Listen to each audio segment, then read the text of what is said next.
السلام علیکم مائی YouTube family, آپ سبھی سننے والوں کو میرے چینل ہارر ٹی وی پہ ویلکم۔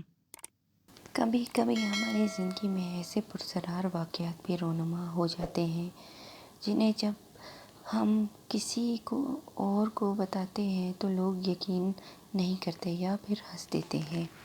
ایک ایسا ہی پراسرار واقعہ ہمارے ساتھ بھی پیش آیا۔ یہ اس وقت کی بات ہے جب ہم لوگ سیالکوٹ میں رہا کرتے تھے۔ ہمارا گھر 2 منزلہ تھا۔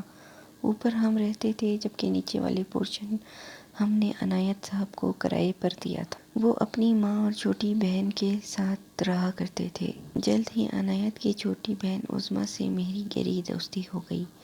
انہی دنوں میں عنایت بھائی کے لیے ایک غریب گھرانے کی لڑکی سے رشتے کی بات شروع ہوئی۔ لڑکی چونکہ خوبصورت اور معصوم تھی، اس لیے عنایت کی ماں نے فوراً حامی بھر لی۔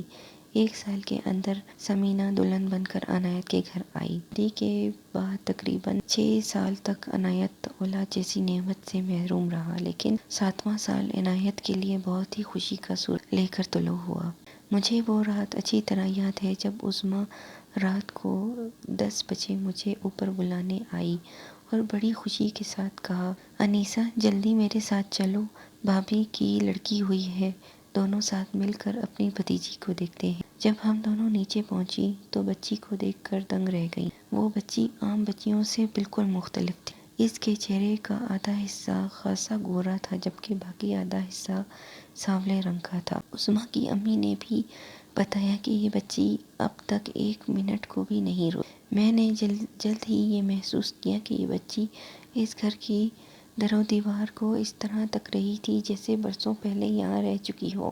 وہ بچی جسمانی طور پر 2 گھنٹے پہلے پیدا ہوئی بچی معلوم ہو رہی تھی، لیکن اس کی حرکات کسی بے حد ذہین اور چالاک انسان کی سی تھی۔ تھوڑی دیر کے بعد ثمینہ نے بچی کو گود میں لیا اور ہر ماں کی طرح پیار سے اس سے پوچھنے لگی کہ میری بیٹی کو بھوک لگی، میری بیٹی کیا کھائے گی؟ مگر اس وقت ہم سب کے قدموں تلے زمین نکل گئی جب اس بچی کے منہ سے تقریباً 20-22 سالہ عورت جیسی آواز نکلی۔ وہ بولی، میں حلوہ کھاؤں گی۔ یہ آواز اتنی صاف تھی اور اس وہم کا نام نہ دے سکتے تھے۔ ثمینہ تو ایک دم سکتے کی حالت میں آ گئی۔ اس بے بچی کو پلنگ پر چھوڑ دیا۔ کیا بتاؤں اس وقت ہم سب کو کی کیا حالت تھی۔ وہ بچی ہم سب کو باری باری اس طرح دیکھ رہی تھی جیسے بس ابھی اس کو کسی بھوکی شیرنی کی طرح کھا جائے گی۔ ہم سب ڈر کی وجہ سے اس بچی کو چھوڑ کر بھاگ آئے۔ عظمیٰ کی امی نے جلدی ہی مولوی صاحب کو بلوایا۔ کچھ ہی دیر میں مولوی صاحب آ گئے۔ مولوی صاحب نے سب سے پہلے اس بچی کو غور سے دیکھا اور اپنی پوری قوت کے ساتھ انہوں نے کے پیروں کو پکڑا اور پوچھنے لگے، بتا کون ہے تو؟